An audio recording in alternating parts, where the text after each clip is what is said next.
Now classification of polymers. बेटा polymers दी 4 classification है। First based on source of availability, second structure of polymer, third molecular forces, fourth mode of synthesis. ਉਹ ਸਾਨੂੰ ਕਿਸ ਤਰ੍ਹਾਂ available ਹੈ ਉਹਦੇ ਹਿਸਾਬ ਨਾਲ 3 ਤਰ੍ਹਾਂ ਦੇ ਪੋਲੀਮਰਸ ਹੈ। ਉਹਨਾਂ ਦਾ ਸਟਰਕਚਰ ਕੀ ਹੈ ਉਸ ਹਿਸਾਬ ਨਾਲ 3 ਤਰ੍ਹਾਂ ਦੇ ਪੋਲੀਮਰਸ ਹੈ। ਉਹਨਾਂ 'ਚ ਮੋਲੀਕੂਲਰ ਫੋਰਸਿਸ ਕੀ ਹੈ ਉਸ ਤਰ੍ਹਾਂ 4 ਤਰ੍ਹਾਂ ਦੇ ਪੋਲੀਮਰਸ ਹੈ। ਔਰ ਉਹ ਕਿਸ ਤਰ੍ਹਾਂ ਬਣਾਏ ਜਾਂਦੇ ਆ ਉਸ ਤਰ੍ਹਾਂ 2 ਤਰ੍ਹਾਂ ਦੇ ਪੋਲੀਮਰਸ ਹੈ। So first is classification based on source of availability. First is natural polymer, ਜਿਹੜੇ ਨੇਚਰ ਤੋਂ ਡਾਇਰੈਕਟਲੀ ਮਿਲਦੇ ਆ ਉਹ ਨੈਚੁਰਲ ਪੋਲੀਮਰਸ ਹੈ। Obtained directly from nature, that is plants and animals. ਜਿਵੇਂ ਕਿ ਮੈਂ ਤੁਹਾਨੂੰ ਪਹਿਲਾਂ ਹੀ ਦੱਸਿਆ starch, cellulose, natural rubber, proteins. Synthetic ਨਾਮ ਤੋਂ ਸੁਜੈਸਟ ਹੋ ਗਿਆ ਬੇਟੇ, ਇਹ ਲੈਬੋਰਟਰੀ 'ਚ ਬਣਾਏ ਜਾਂਦੇ ਆ। ਠੀਕ ਹੈ, ਇਹਨਾਂ ਦੀ ਐਗਜ਼ਾਮਪਲ ਕੀ ਹੋਏਗੀ? PVC, polyvinyl chloride, nylon, Teflon, bakelite. ਇਹਨਾਂ ਸਾਰਿਆਂ ਦੀ ਸਟਰਕਚਰ ਅਸੀਂ ਅੱਗੇ ਇਸ ਚੈਪਟਰ 'ਚ ਪੜ੍ਹਾਂਗੇ। ਤੁਸੀਂ ਫਿਲਹਾਲ ਐਗਜ਼ਾਮਪਲਸ ਜ਼ਰੂਰ ਲਰਨ ਕਰਨੀ ਹੈ ਕਿਉਂਕਿ ਪੇਪਰ 'ਚ ਆ ਸਕਦਾ give N example of synthetic polymer. Semi synthetic, ਜਿਹੜੇ ਮਿਲਦੇ ਤਾਂ ਨੇਚਰ ਤੋਂ ਹੈ ਪਰ ਉਹਨਾਂ ਦੀਆਂ ਕੁਝ ਪ੍ਰੋਪਰਟੀਜ਼ ਨੂੰ ਆਪਣੇ ਅਕੋਰਡਿੰਗ, ਆਪਣੀ ਡਿਜ਼ਾਇਰ ਦੇ ਅਕੋਰਡਿੰਗ ਸੂਟੇਬਲ ਬਣਾਉਣ ਦੇ ਲਈ ਉਹਨਾਂ 'ਚ ਥੋੜ੍ਹੀਆਂ ਚੇਂਜਿਸ ਕੀਤੀਆਂ ਜਾਂਦੀਆਂ, ਕੈਮੀਕਲ ਮੋਡੀਫਿਕੇਸ਼ਨਸ ਕੀਤੀਆਂ ਜਾਂਦੀਆਂ। ਠੀਕ ਹੈ, ਜਿਵੇਂ ਕਿ ਨੈਚੁਰਲ ਰਬੜ ਬੇਟਾ ਬੜੀ ਸੌਫਟ ਹੁੰਦੀ ਹੈ, ਸੌਫਟ ਐਂਡ ਸਟਿੱਕੀ, ਇਲਾਸਟਿਸਿਟੀ ਬਿਲਕੁਲ ਨਹੀਂ ਹੁੰਦੀ। ਫਿਰ ਉਹਦੇ ਵਿੱਚ ਸਲਫਰ ਦੇ ਲਿੰਕਸ ਪਾਏ ਜਾਂਦੇ ਆ ਅਤੇ ਉਹ ਜਿਹੜੀ ਰਬੜ ਬਣ ਜਾਂਦੀ ਉਹਨੂੰ ਕਹਿੰਦੇ ਆ ਵਲਕਨਾਈਜ਼ਡ ਰਬੜ। ਔਰ ਇਹ ਕੀ ਹੋ ਗਈ? ਇਹ ਨੈਚੁਰਲ ਰਬੜ ਹੈ, ਥੋੜ੍ਹੀ ਚੇਂਜਿਸ ਕੀਤੀਆਂ। ਵਲਕਨਾਈਜ਼ਡ ਰਬੜ ਕਿਹੜੀ ਹੋ ਗਈ? Semi synthetic. ਸੋ ਤੁਹਾਨੂੰ ਇਹ ਵੀ ਡੈਫੀਨੇਸ਼ਨ ਆ ਸਕਦੀ ਹੈ, what is vulcanization of rubber. ਤੁਸੀਂ ਕਹੋਗੇ the process of addition of sulphur in natural rubber is called vulcanization of rubber. ਇੱਕ ਗੱਲ ਹੋਰ, ਜਿਹੜੇ ਸਿੰਥੈਟਿਕ ਪੋਲੀਮਰਸ ਆ ਉਹਨਾਂ ਨੂੰ ਅਸੀਂ ਮੈਨ ਮੇਡ ਪੋਲੀਮਰਸ ਵੀ ਕਹਿੰਦੇ ਹਾਂ। Very simple. Next is classification based on structure, ਕਿ ਉਹਨਾਂ ਦਾ ਸਟਰਕਚਰ ਕਿੱਦਾਂ ਦਾ। ਸਭ ਤੋਂ ਪਹਿਲਾਂ ਬੇਟਾ ਲੀਨੀਅਰ ਪੋਲੀਮਰਸ, ਬਿਲਕੁਲ ਲੀਨੀਅਰ ਚੇਨਸ ਦੀ ਤਰ੍ਹਾਂ ਆ। ਠੀਕ ਹੈ ਬੇਟਾ ਜੀ। ਹੁਣ ਦੇਖਿਓ, ਅਗਰ ਇਹ ਲੀਨੀਅਰ ਨੇ ਬਹੁਤ, ਇਹ ਦੇਖੋ ਇੱਕ 'ਚ ਪੋਲੀਮਰ, ਦੂਜਾ, ਤੀਸਰਾ, ਚੌਥਾ, ਇਹਨਾਂ ਦੀ ਪੈਕਿੰਗ ਇਹਦਾ ਮਤਲਬ ਬੜੀ ਐਫੀਸ਼ੀਐਂਟ ਹੋਏਗੀ। ਇਹਦਾ ਮਤਲਬ ਇਹਨਾਂ ਦੀ ਡੈਂਸਿਟੀ ਬੜੀ ਜ਼ਿਆਦਾ ਹੋਏਗੀ, ਮਾਸ ਬਹੁਤ ਥੋੜ੍ਹੇ ਵੋਲੀਅਮ 'ਚ ਪੈਕ ਹੋ ਜਾਂਦਾ। ਮਾਸ ਅਪੋਨ ਵੋਲੀਅਮ ਦੀ ਜਦੋਂ ਮੈਂ ਰੇਸ਼ੋ ਲਵਾਂ, ਦੈਟ ਇਜ਼ ਡੈਂਸਿਟੀ, ਮਾਸ ਜ਼ਿਆਦਾ ਵੋਲੀਅਮ ਬਹੁਤ ਘੱਟ 'ਚ ਅਤੇ ਡੈਂਸਿਟੀ ਹਾਈ ਆਏਗੀ। ਸੋ ਇਹਨਾਂ ਨੂੰ ਹਾਈ ਡੈਂਸਿਟੀ ਪੋਲੀਮਰਸ ਵੀ ਕਹਿ ਸਕਦੇ ਹਾਂ। ਇਹ ਇਹਨਾਂ ਦਾ ਸਟਰਕਚਰ ਹੈ ਬੇਟਾ ਲੀਨੀਅਰ ਪੋਲੀਮਰਸ। ਇਹਨਾਂ ਦੀ ਐਗਜ਼ਾਮਪਲ ਹੈ PVC, nylon, ਪੋਲੀਐਸਟਰ। Branch chain ਪੋਲੀਮਰਸ, linear ਪੋਲੀਮਰਸ ਦੀ ਅਗਰ ਛੋਟੀ ਛੋਟੀ ਬ੍ਰਾਂਚਿਸ ਹੋਣ ਇਹਨਾਂ ਨੂੰ ਬ੍ਰਾਂਚ ਚੇਨ ਪੋਲੀਮਰ ਕਹਿੰਦੇ ਆ। ਇਹਨਾਂ ਨੂੰ ਲੋ ਡੈਂਸਿਟੀ ਪੋਲੀਮਰ ਵੀ ਕਹਿੰਦੇ ਆ। ਠੀਕ ਹੈ, ਇਹਨਾਂ ਦੀ ਐਗਜ਼ਾਮਪਲ ਹੈ। ਕਿਉਂ ਬੇਟਾ? ਅਗਰ ਮੇਰੇ ਕੋਲ ਕੋਈ ਬ੍ਰਾਂਚ ਚੇਨਡ ਪੋਲੀਮਰ ਹੈ, ਇਹ ਲਓ, ਇਹਦੀ ਮੈਂ ਪੈਕਿੰਗ ਕਰਾਂ, ਦੂਸਰਾ ਪੋਲੀਮਰ ਇਹ ਤੋਂ ਦੂਰ ਪੈਕ ਹੋਏਗਾ। ਹੁਣ ਫਰਦਰ ਉਹਦੀਆਂ ਵੀ ਬ੍ਰਾਂਚਿਸ ਹੈ, ਤੀਸਰਾ ਇਹ ਤੋਂ ਦੂਰ ਪੈਕ ਹੋਏਗਾ, ਅੱਗੇ ਉਹਦੀਆਂ ਵੀ ਬ੍ਰਾਂਚਿਸ ਹੈ, ਤੀਸਰਾ ਉਸ ਤੋਂ ਦੂਰ ਪੈਕ ਹੋਏਗਾ, ਚੌਥਾ। ਸੋ ਬਹੁਤ ਜ਼ਿਆਦਾ ਵੋਲੀਅਮ 'ਚ ਇਹ ਥੋੜ੍ਹਾ ਜਿਹਾ ਮਾਸ ਅਸੀਂ ਫਿਲ ਕਰ ਸਕਦੇ ਹਾਂ ਅਤੇ ਮਾਸ ਅਪੋਨ ਵੋਲੀਅਮ ਇਹ ਕਮ, ਇਹ ਜ਼ਿਆਦਾ, ਅਤੇ ਡੈਂਸਿਟੀ ਇਹਨਾਂ ਦੀ ਕੀ ਆਏਗੀ? ਘੱਟ। ਸੋ ਇਹਨਾਂ ਨੂੰ ਲੋ ਡੈਂਸਿਟੀ ਪੋਲੀਮਰ ਵੀ ਕਿਹਾ ਜਾਂਦਾ ਹੈ। ਇਹ ਮੈਂ ਇੱਥੇ ਲਿਖਤਾ, ਪਲੀਜ਼ ਨੋਟ ਕਰ ਲੈਣਾ। ਠੀਕ ਹੈ। ਕ੍ਰੋਸ ਲਿੰਕਡ ਪੋਲੀਮਰਸ, ਉਹ ਪੋਲੀਮਰਸ ਜਿਹੜਾ ਬ੍ਰਾਂਚਿਸ ਜਿਨ੍ਹਾਂ ਦੀ ਹੈ ਅਤੇ ਇੱਕ ਦੂਜੇ ਨਾਲ ਜੁੜੇ ਹੁੰਦੇ ਆ, ਜਿਨ੍ਹਾਂ ਦਾ 3 ਡਾਇਮੈਂਸ਼ਨਲ ਨੈਟਵਰਕ ਬਣਿਆ ਹੁੰਦਾ। ਕਿਉਂਕਿ ਇਹ ਬ੍ਰਾਂਚਿਸ ਇੱਕ ਦੂਜੇ ਨਾਲ ਜੁੜੀਆਂ ਹੁੰਦੀਆਂ ਔਰ 3 ਡਾਇਮੈਂਸ਼ਨਲ ਨੈਟਵਰਕ ਬਣਾ ਲੈਂਦੀਆਂ, ਤਾਂ ਬੇਟਾ ਇਹ ਪੋਲੀਮਰ ਬੜੇ ਸਟਰੋਂਗ ਪੋਲੀਮਰ ਹੁੰਦੇ ਆ। ਔਰ ਇਹਨਾਂ ਦੀ ਐਗਜ਼ਾਮਪਲ ਬੜੀ ਅੱਛੀ ਤਰ੍ਹਾਂ ਲਰਨ ਕਰ ਲੈਣਾ, ਬਹੁਤ ਇੰਪੋਰਟੈਂਟ ਹੈ। ਬੈਕੇਲਾਈਟ, ਮੈਲਾਮਾਈਨ, ਫਾਰਮਾਲਡੀਹਾਈਡ ਰੇਜ਼ਿਨ। ਬੈਕੇਲਾਈਟ ਉਹੀ ਹੈ ਜਿਹੜੇ ਤੁਹਾਡੇ ਘਰ 'ਚ ਬੇਟਾ ਸਵਿਚ ਬੋਰਡਸ ਲੱਗੇ ਹੁੰਦੇ ਆ, ਜਿਨ੍ਹਾਂ ਨਾਲ ਤੁਸੀਂ ਪੰਖੇ ਦੇ ਜਾਂ ਲਾਈਟਸ ਦੇ ਸਵਿਚ ਹੁੰਦੇ ਆ। ਬਹੁਤ ਹਾਰਡ ਪੋਲੀਮਰਸ ਨੇ। ਅੱਗੇ based upon the basis of molecular forces 4 ਨੇ, ਇਲਾਸਟੋਮਰਸ, ਥਰਮੋਪਲਾਸਟਿਕ, ਫਾਈਬਰਸ ਐਂਡ ਥਰਮੋਸੈਟਿੰਗ। ਹੁਣ ਇਹਨਾਂ 'ਚ ਕੁਐਸਚਨ ਕਿੱਦਾਂ ਆਉਂਦਾ? ਕਈ ਵਾਰੀ ਇਲਾਸਟੋਮਰ ਅਤੇ ਫਾਈਬਰਸ 'ਚ ਡਿਫਰੈਂਸ ਪੁੱਛ ਲੈਂਦੇ ਆ ਅਤੇ ਕਈ ਵਾਰੀ ਥਰਮੋਪਲਾਸਟਿਕ ਅਤੇ ਥਰਮੋਸੈਟਿੰਗ 'ਚ ਡਿਫਰੈਂਸ ਪੁੱਛ ਲੈਂਦੇ ਆ। ਠੀਕ ਹੈ, ਉਹਨਾਂ 'ਚ ਕਿਸ ਤਰ੍ਹਾਂ ਦੀਆਂ ਮੋਲੀਕੂਲਰ ਫੋਰਸਿਸ ਹੈ ਉਹਨਾਂ 'ਤੇ ਬੇਸਡ ਸਾਡੇ ਕੋਲ 4 ਤਰ੍ਹਾਂ ਦੇ ਪੋਲੀਮਰਸ ਨੇ। ਠੀਕ ਹੈ, ਔਰ ਇਲਾਸਟੋਮਰਸ, ਫਾਈਬਰਸ, ਥਰਮੋਪਲਾਸਟਿਕ, ਥਰਮੋਸੈਟਿਕ, ਇਹ 4 ਤਰ੍ਹਾਂ ਦੇ ਪੋਲੀਮਰਸ ਨੇ ਔਰ ਡਿਫਰੈਂਸ ਇਹਨਾਂ 'ਚ ਪੁੱਛ ਲੈਂਦਾ। ਸੋ ਦੇਖੋ, ਮੈਂ ਜੋ ਐਕਸਪਲੇਨ ਕੀਤਾ ਮੈਂ ਇਸ ਤਰ੍ਹਾਂ ਐਕਸਪਲੇਨ ਕੀਤਾ ਕਿ ਅਗਰ ਇੱਕ 'ਤੇ ਨੋਟ ਆਏ ਤਾਂ ਤੁਸੀਂ ਇਹ ਲਿਖ ਦੇਣਾ, ਡਿਫਰੈਂਸ ਆਏ ਤਾਂ ਡਿਫਰੈਂਸ ਲਿਖ ਦਿਓ। ਇਸੇ ਤਰ੍ਹਾਂ ਆ ਵੀ ਐਕਸਪਲੇਨ ਇਸੇ ਤਰ੍ਹਾਂ ਕੀਤਾ, ਇੱਕ 'ਤੇ ਨੋਟ ਆਏ ਤਾਂ ਇਹ ਲਿਖ ਦੇਣਾ, ਡਿਫਰੈਂਸ ਆਏ ਤਾਂ ਸਾਹਮਣੇ ਸਾਹਮਣੇ ਲਿਖ ਦੇਣੇ। 2 ਕੁਐਸਚਨਸ ਇਹਨਾਂ 'ਚ ਕਵਰ ਹੋ ਜਾਣਗੇ। ਸੋ ਪਹਿਲਾ ਇਲਾਸਟੋਮਰਸ, ਇਹਨਾਂ 'ਚ ਇੰਟਰਮੋਲੀਕੂਲਰ ਫੋਰਸਿਸ ਜਿਹੜੀਆਂ ਬਹੁਤ ਵੀਕ ਹੁੰਦੀਆਂ ਔਰ ਫਾਈਬਰਸ 'ਚ ਇੰਟਰਮੋਲੀਕੂਲਰ ਫੋਰਸਿਸ ਜਿਹੜੀਆਂ ਆ ਉਹ ਸਟਰੋਂਗ ਹੁੰਦੀਆਂ, ਜਿਵੇਂ ਹਾਈਡਰੋਜਨ ਬੌਂਡ, ਡਾਈਪੋਲ ਬੌਂਡ। ਇਹਨਾਂ ਦੀ ਐਗਜ਼ਾਮਪਲ ਹੈ buna S, buna N, very important examples, very important. ਇਹਨਾਂ ਦੀ detail, what is buna S, what is buna N, ਅਸੀਂ ਅੱਗੇ ਡਿਟੇਲ 'ਚ ਪੜ੍ਹਨਾ ਆ। ਇਹ ਬਹੁਤ ਇੰਪੋਰਟੈਂਟ ਨਾਮ ਨੇ, ਸੋ ਇਹਨਾਂ ਨੂੰ ਆਪਣੇ ਦਿਮਾਗ 'ਚ ਬਿਠਾ ਲਓ। ਇਹਨਾਂ ਦੀ ਐਗਜ਼ਾਮਪਲ ਪੈਨ, ਪੋਲੀਐਕ੍ਰੋਨਾਈਟਰਾਈਲ, ਮੈਂ ਪਿੱਛੇ ਜਦੋਂ ਐਕਸਪਲੇਨ ਕੀਤਾ ਸੀ ਪੋਲੀਮਰਸ, ਇਹਦੀ ਮੈਂ ਫੁੱਲ ਫਾਰਮ ਲਿਖੀ ਹੈ, but important full form, ਪੋਲੀਐਕ੍ਰਿਲੋਨਾਈਟਰਾਈਲ, ਟੈਰੇਲਿਨ nylon 66। ਇਲਾਸਟੋਮਰਸ the low ਟੈਂਸਾਈਲ strength ਹੁੰਦੀ ਹੈ, ਇਹਨਾਂ ਦੀ ਹਾਈ ਟੈਂਸਾਈਲ ਸਟਰੈਂਥ ਹੁੰਦੀ ਹੈ। ਇਸ ਤਰ੍ਹਾਂ ਐਕਸਪਲੇਨ ਕੀਤਾ ਕਿ ਤੁਹਾਡੇ ਕੋਲ ਡਿਫਰੈਂਸ ਵੀ ਤਿਆਰ ਹੋ ਜਾਣ। ਪੋਲੀਮਰਸ ਜਿਹੜੇ ਆ ਇਹਦੇ ਰੈਂਡਮਲੀ ਕੋਇਲਡ ਹੁੰਦੇ ਆ ਅਤੇ ਫਿਊ ਕ੍ਰੋਸ ਲਿੰਕਸ ਹੁੰਦੇ ਆ। ਇਹਦੇ ਪੋਲੀਮਰਸ ਦੀਆਂ ਲੌਂਗ ਥਿਨ ਥਰੈਡ ਲਾਈਕ ਸਟਰਕਚਰਸ ਹੁੰਦੇ ਆ ਅਤੇ ਇਹਨਾਂ ਨੂੰ ਫੈਬਰਿਕਸ 'ਚ ਕਨਵਰਟ ਕੀਤਾ ਜਾ ਸਕਦਾ। ਇਹਨਾਂ 'ਚ ਫਿਊ ਕ੍ਰੋਸ ਲਿੰਕਸ ਹੁੰਦੇ ਆ, ਪਰ ਇਹ ਜਿਹੜੇ ਆ ਲੌਂਗ ਥਿਨ ਸਟਰਕਚਰਸ ਹੁੰਦੇ ਆ ਜਿਨ੍ਹਾਂ ਨੂੰ ਫੈਬਰਿਕਸ 'ਚ ਕਨਵਰਟ ਕੀਤਾ ਜਾਂਦਾ। So this is the explanation of elastomers. ਅਗਰ ਇਲਾਸਟੋਮਰਸ ਬਾਰੇ ਆ ਜਾਏ ਤਾਂ ਇਹ ਲਿਖ ਦੇਣਾ, ਫਾਈਬਰਸ ਬਾਰੇ ਆ ਜਾਏ ਤਾਂ ਇਹ ਲਿਖ ਦੇਣਾ, ਡਿਫਰੈਂਸ ਆ ਜਾਏ ਤਾਂ ਉਹ ਲਿਖ ਸਕਦੇ ਹੋ। 3 ਨੰਬਰ 'ਚ ਡਿਫਰੈਂਸ ਬੜਾ ਸਿੱਧਾ ਆ ਜਾਂਦਾ ਇਹਨਾਂ 'ਚ। Next is thermoplastic and thermosetting polymers. ਹੁਣ ਥਰਮੋਪਲਾਸਟਿਕ ਉਹ ਪੋਲੀਮਰਸ ਨੇ ਜਿਹੜੇ ਗਰਮ ਕਰਨ 'ਤੇ ਸੌਫਟ ਹੋ ਜਾਂਦੇ ਆ ਅਤੇ ਠੰਡੇ ਕਰਨ 'ਤੇ ਹਾਰਡ ਹੋ ਜਾਂਦੇ ਆ, ਅਤੇ ਬਾਰ ਗਰਮ ਕਰੋ ਅਤੇ ਸੌਫਟ ਹੋ ਜਾਣਗੇ। ਇਸ ਲਈ ਜਦੋਂ ਚਾਹੋ ਇਹਨਾਂ ਨੂੰ ਜਿਹੜੀ ਮਰਜ਼ੀ ਸ਼ੇਪ ਦੇ ਦਿਓ। ਬਟ ਥਰਮੋਪਲਾਸਟਿਕ ਉਹ ਪੋਲੀਮਰਸ ਨੇ ਜਿਨ੍ਹਾਂ ਨੂੰ ਇੱਕ ਵਾਰੀ ਗਰਮ ਕਰਨ 'ਤੇ ਸੌਫਟ ਹੋ ਗਏ, ਜਿਹੜੀ ਸ਼ੇਪ ਦੇ ਦਿੱਤੀ ਠੰਡੇ ਹੋ ਕੇ ਸੌਫਟ ਹੋ ਗਏ, ਜੋ ਸ਼ੇਪ ਦੇ ਦਿੱਤੀ ਹੁਣ ਉਹਨਾਂ ਨੂੰ ਦੁਬਾਰਾ ਰੀਮੋਲਡ ਨਹੀਂ ਕੀਤਾ ਜਾ ਸਕਦਾ। ਸੋ ਪਹਿਲੀ ਇਹਨਾਂ ਦੀ ਡੈਫੀਨੇਸ਼ਨ ਹੈ ਕਿ ਇਹਨਾਂ ਨੂੰ ਸੌਫਟ ਕੀਤਾ ਜਾਂਦਾ, ਠੀਕ ਹੈ, ਅਤੇ ਸਮੋਲ ਚੇਂਜਿਸ ਇਹਨਾਂ ਦੀ ਪ੍ਰੋਪਰਟੀਜ਼ 'ਚ ਹੁੰਦੀਆਂ, ਇਹਨਾਂ 'ਚ ਪਰਮਾਨੈਂਟਲੀ ਚੇਂਜ ਆ ਜਾਂਦੀ ਹੈ। ਦੂਸਰਾ ਅਸੀਂ ਪੁਆਇੰਟ ਬਣਾ ਦਿੱਤਾ ਕਿ ਇਹਨਾਂ ਨੂੰ ਹਰ ਵੇਲੇ ਚੇਂਜ ਕਰਕੇ ਇਹਨਾਂ ਦੀ ਸ਼ੇਪ ਦਿੱਤੀ ਜਾ ਸਕਦੀ ਹੈ, ਕਿਉਂਕਿ ਇਹਨਾਂ 'ਚ ਕੋਈ ਕ੍ਰੋਸ ਲਿੰਕ ਨਹੀਂ ਹੁੰਦਾ ਅਤੇ ਥਰਮੋਸੈਟਿੰਗ 'ਚ ਕ੍ਰੋਸ ਲਿੰਕਸ ਹੁੰਦੇ ਆ, ਇਸ ਕਰਕੇ ਇਹਨੂੰ ਰੀਮੋਲਡ ਨਹੀਂ ਕੀਤਾ ਜਾ ਸਕਦਾ।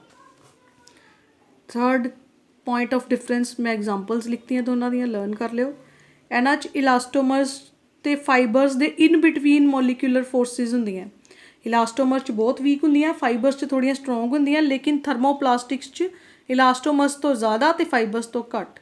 ਅਤੇ ਇਹਨਾਂ 'ਚ ਤਾਂ ਇੰਟਰਮੋਲੀਕੂਲਰ ਫੋਰਸਿਸ ਜਿਹੜੀਆਂ ਉਹ ਸਟਰੋਂਗੈਸਟ ਹੁੰਦੀਆਂ, ਠੀਕ ਹੈ। ਸੋ 3 ਕਲਾਸੀਫਿਕੇਸ਼ਨਸ ਹੋ ਗਈਆਂ। 4th classification based on the mode of synthesis. Addition, ਜਿਹੜੇ ਸਿੰਪਲ ਐਡੀਸ਼ਨ ਕਰਕੇ ਬਣ ਜਾਂਦੇ ਆ। ਕੰਡੈਂਸੇਸ਼ਨ, ਜਿਹੜੇ ਐਡੀਸ਼ਨ ਕਰਦੇ ਆ ਪਰ ਨਾਲ ਕੋਈ ਮੋਲੀਕਿਊਲ ਬਾਹਰ ਕੱਢਤਾ ਜਾਂਦਾ। ਐਡੀਸ਼ਨ 'ਚ ਸਿੰਪਲ ਐਡੀਸ਼ਨ ਹੁੰਦੀ ਆ, ਬਾਹਰ ਕੁਛ ਨਹੀਂ ਨਿਕਲਦਾ, ਬਟ ਕੰਡੈਂਸੇਸ਼ਨ 'ਚ ਇੱਕ ਮੋਲੀਕਿਊਲ ਬਾਹਰ ਕੱਢਿਆ ਜਾਂਦਾ, ਸਮੋਲ ਮੋਲੀਕਿਊਲ। ਐਗਜ਼ਾਮਪਲਸ 'ਚ ਪਤਾ ਲੱਗ ਜਾਏਗਾ, ਜਿਵੇਂ addition polymer, by direct addition of repeating monomers units, ਜਿਵੇਂ ਈਥੀਨ ਦੀ ਐਗਜ਼ਾਮਪਲ ਕਰਕੇ ਆਏ ਹੋ, ਸਿੰਪਲ ਐਡ ਕਰਤਾ, ਕੁਛ ਬਾਹਰ ਨਹੀਂ ਕੱਢਿਆ, ਡਬਲ ਬੌਂਡ ਟੁੱਟ ਗਿਆ, ਐਡ ਹੋ ਗਏ ਸਾਰੇ ਮੋਲੀਕਿਊਲਸ। ਈਥੀਨ ਸੀਗਾ ਪੋਲੀਥੀਨ, ਪ੍ਰੋਪੀਨ ਤੋਂ ਕੀ ਬਣ ਜਾਏਗਾ, ਪੋਲੀਪ੍ਰੋਪੀਨ, ਠੀਕ ਹੈ ਬੇਟਾ। ਮੈਂ ਤੁਹਾਨੂੰ ਬਣਾ ਕੇ ਦੱਸ ਦਿੰਦੀ ਹਾਂ, ਤੁਹਾਨੂੰ ਸ਼ਾਇਦ ਸਮਝ ਨਹੀਂ ਲੱਗੇਗਾ। ਦੇਖੋ CH3 CH double bond CH2, ਇਹਦੇ ਮੰਨ ਲਓ ਮੇਰੇ ਕੋਲ N ਮੋਲੀਕਿਊਲਸ ਹੈ, ਅੱਜ ਜੁੜ ਗਏ। ਹੁਣ ਜੁੜਨਾ ਤਾਂ ਡਬਲ ਬੌਂਡ ਨੇ ਆ, ਜਿੱਥੇ ਡਬਲ ਬੌਂਡ ਆ ਜੁੜ ਜਾਏਗਾ। ਜਿਹੜੀ CH3 ਆ ਨੀਚੇ ਨੂੰ ਸਾਈਡ ਚੇਨ ਨਾਲ ਆ ਜਾਏਗੀ। ਇਹਦੇ N ਮੋਲੀਕਿਊਲਸ ਆਪਸ 'ਚ ਇਸ ਤਰ੍ਹਾਂ ਹੀ ਜੁੜ ਜਾਣਗੇ ਔਰ ਇਹਨਾਂ ਦੀ ਇੱਕ ਬ੍ਰਾਂਚ ਬਣੀ ਜਾਏਗੀ। This is polypropene, okay. ਦੇਖੋ ਇੱਕ ਈਥੀਨ ਪ੍ਰੋਪੀਨ ਦਾ ਮੋਲੀਕਿਊਲ ਸੀਗਾ, ਜੁੜਨਾ ਇੱਥੋਂ ਤੇ ਇਸ ਕਾਰਬਨ ਤੋਂ, ਕਿਉਂਕਿ ਡਬਲ ਬੌਂਡ ਇਹ ਟੁੱਟਣਾ, ਫਿਰ ਇਹ ਕੀ ਬਣ ਜਾਏਗਾ, ਸਾਈਡ ਚੇਨ। ਇਹਦੇ N ਮੋਲੀਕਿਊਲਸ ਅਲੱਗ ਹੈ, ਅੱਜ ਜੁੜ ਗਏ। ਇਸੇ ਤਰ੍ਹਾਂ ਦੇਖੋ CH2 double bond CH this is vinyl chloride. ਅਗਰ ਮੈਂ ਇਹਦੇ N ਮੋਲੀਕਿਊਲਸ ਲਵਾਂ ਤੇ ਇਹ ਕੀ ਹੋ ਜਾਏਗਾ, CH2 CHCl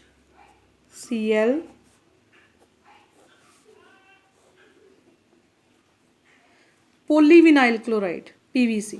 ਇਹਨਾਂ ਦੀਆਂ ਸ਼ੀਟਸ ਤੁਸੀਂ ਆਪਣੇ ਰੂਮਸ 'ਚ ਲਗਾਉਂਦੇ ਹੋ, ਜਿਵੇਂ ਡੈਕੋਰੇਸ਼ਨ ਲਈ ਵਾਲਸ 'ਤੇ ਲਗਾਈਆਂ ਜਾਂਦੀਆਂ, ਠੀਕ ਹੈ। ਤਾਂ ਕੀ ਹੈ, ਸਿੰਪਲ, ਦਿਸ ਇਜ਼ ਈਥੀਨ ਤੋਂ ਪੋਲੀਥੀਨ, ਕੋਈ ਮੋਲੀਕਿਊਲ ਬਾਹਰ ਤਾਂ ਨਹੀਂ ਨਿਕਲਿਆ, ਸਿੰਪਲੀ ਐਡ ਹੋਏ। ਪੋਲੀਪ੍ਰੋਪੀਨ, ਪ੍ਰੋਪੀਨ ਤੋਂ ਪੋਲੀਪ੍ਰੋਪੀਨ, ਕੋਈ ਮੋਲੀਕਿਊਲ ਬਾਹਰ ਤਾਂ ਨਹੀਂ ਨਿਕਲਿਆ, ਸਿੰਪਲ ਐਡ ਹੋਏ। ਵਿਨਾਈਲ ਕਲੋਰਾਈਡ ਤੋਂ ਪੋਲੀਵਿਨਾਈਲ ਕਲੋਰਾਈਡ PVC, ਕੋਈ ਮੋਲੀਕਿਊਲ ਬਾਹਰ ਤਾਂ ਨਹੀਂ ਨਿਕਲਿਆ, ਸਿੰਪਲੀ ਐਡ ਹੋਏ ਆ। ਸੋ ਦੀਜ਼ ਆਰ ਐਡੀਸ਼ਨ ਪੋਲੀਮਰਸ। ਇੱਕ ਹੋਰ ਬੜੀ ਇੰਪੋਰਟੈਂਟ ਐਗਜ਼ਾਮਪਲ ਹੈ, ਜਿਵੇਂ ਈਥੀਨ ਕੀਤਾ, ਇਹ ਕੀ ਹੈ, ਟੈਟਰਾਫਲੋਰੋਈਥੀਨ, ਔਰ ਇਹ ਕੀ ਬਣ ਗਿਆ, ਟੈਫਲੋਨ। Very important. सॉरी टेट्राफ्लोरोईथीन तो पॉलीटेट्राफ्लोरोईथीन। यह की आ PTFE पॉलीटेट्राफ्लोरोईथीन, वेरी इंपॉर्टेंट। हुण ध्यान रखियो एडिशन पॉलीमर्स है और ए सारे एडिशन कोपॉलीमर्स है, होमोपॉलीमर्स है क्योंकि इक्को ही मॉलिक्यूल है सीगा। एडिशन पॉलीमर कोपॉलीमर भी हो सकता है, जिवें कि पिछे एग्जाम्पल असीं करके आए सीगे, सॉरी पिछे नहीं कीती, हुण मैं एग्जाम्पल दसदी हां तुहानूं। मैं तुहानूं कहा सी buna S, what is that? 1 2 3 4 butadiene CH2 H plus styrene की है बेटे? बेंजीन दे उत्ते CH double bond CH2। This is butadiene, this is styrene. इन्हां दोनों नूं अगर मैं जोड़ दांगी तो की बनेगा? देखो तुसी सारे C 4 मॉलिक्यूल हो गए। एदा तो एदा डबल बॉन्ड टुट के सैकेंड च आ जाएगा और आ जिहड़ा उत्ते डबल बॉन्ड सी आ भी सिंगल बॉन्ड च कन्वर्ट हो गया, नीचे आ गई रिंग। ठीक है, ए फर्स्ट ते थर्ड दा डबल बॉन्ड सैकेंड च आ गया क्योंकि इत्थों बॉन्डिंग होनी है, इत्थों बॉन्डिंग हो गई और एदा भी डबल बॉन्ड टुट गया और वो एदे नाल जुड़ गया। ठीक है, और ए की बन गया साडे को N मॉलिक्यूल्स जुड़ के। देखो फिर तो मैं तुहानूं दस दिन्नी है, ब्यूटाडाइन स्टाइरीन, ए तो डबल बॉन्ड टुट के इत्थे आ जाएगा, ए डबल बॉन्ड टुट के एदी एदे नाल बॉन्डिंग हो जाएगी। आ डबल बॉन्ड टुटिया एदी एदे नाल बॉन्डिंग हुई, आ टुट के इत्थे आ गया, ए टुट के अगले नाल जुड़ जाएगा। आ मेरे को बन गया ब्यूटाडाइन ते स्टाइरीन दा combination buna S। Very important, what is buna S? पिछे ही डेफिनेशन हुणे मैं तुहानूं कहा ना एग्जाम्पल्स लर्न कर लो। सो ए किहदी एग्जाम्पल है? हुण एक एडिशन पॉलीमर दी, सिंपल ही ऐड होया, कुछ बाहर तो नहीं निकलिया, बट ए एक होर किहदी एग्जाम्पल है? कोपॉलीमर्स दी, क्योंकि दोनों अलग अलग एग्जाम्पल्स मोनोमर्स है। सो बूना S किहदी एग्जाम्पल आ गई? हुण एक एडिशन दी भी आ गई, ठीक है, क्योंकि सिंपली ऐड होया, कुछ बाहर नहीं निकलिया, और कोपॉलीमराइजेशन दी भी आ गई। ठीक है बेटा, तो यह सारे एडिशन पॉलीमर्स है। एडिशन पॉलीमर्स होमो भी हो सकते हैं और एडिशन पॉलीमर को भी हो सकते हैं। नैक्सट कंडेंसेशन पॉलीमर, जिहड़े दो मॉलिक्यूल्स आपस च जुड़ते हैं और सिंपली जुड़ते नहीं है, उन्हां नाल कुछ बाहर भी निकलता प्रोडक्ट, जिवें पिछे एग्जाम्पल करके आए हो हेक्सामिथिलीन डाइमीन ते एडिपिक एसिड दी, और वाटर निकलिया सी, नाइलन 6 बन गया। आ किहड़ा पॉलीमर आ गया? Condensation polymer. एडिशन च की सिंपली ऐड होया, कंडेंसेशन च की एक वाटर मॉलिक्यूल बाहर निकलिया। ठीक है बेटा, सो next very important definition plasticisers. कुछ पॉलीमर्स जिहड़े हुंदे आ वो सॉफ्ट नहीं करते हीट करन ते इन्नी अच्छी तरह, ठीक है, या फ्लैक्सीबल नहीं हुंदे। वो कदों फ्लैक्सीबल या सॉफ्ट हुंदे जदों उन्हां च कोई अलग मॉलिक्यूल पाइए, उन्हां नूं कहने प्लास्टिसाइजर। यानी कि पॉलीमर्स नूं सॉफ्ट करन लई, इलास्टिसिटी वधाउण लई उन्हां च कुछ अलग मटीरीयल, फॉरन मटीरीयल पाया जाता, उन्होंने कहने आ प्लास्टिसाइजर। जिमें PVC इस तरह सॉफ्ट नहीं हुंदा, पर उस प्लास्टिसाइजर पाया जाता है N butyl phthalate. Very important definition, 1 marks च आ सकती है बेटा। 3 नंबर का क्वेश्चन कई बार पार्ट्स च भी आ जाता है, 1 नंबर के 3 क्वेश्चन आ जाएंगे उन्होंने। ठीक है बेटा, सो असी अज की किया पॉलीमर्स जिहड़े है वो होमो ते कोपॉलीमर्स हो सकते हैं। उस तो बाद असी की है क्लासीफिकेशन। आ देखो मैं टेबल बनाता है, ए तुसी ध्यान नाल पढ़ लोगे ਇਹਦਾ टेबल। क्लासीफिकेशन अवेलेबिलिटी के सोर्स ते नैचुरल, सिंथैटिक ते सैमी सिंथैटिक। स्ट्रक्चर के हिसाब नाल करिए तो लीनियर, ब्रांचड, क्रॉस लिंक्ड। ठीक है बेटा, मोलीकुलर फोर्सिस के हिसाब नाल करिए तो फाइबर्स, इलास्टोमर्स, थर्मोसैटिंग ते थर्मोप्लास्टिक। मोड ऑफ सिंथेसिस के हिसाब नाल करिए तो एडिशन ते कंडेंसेशन।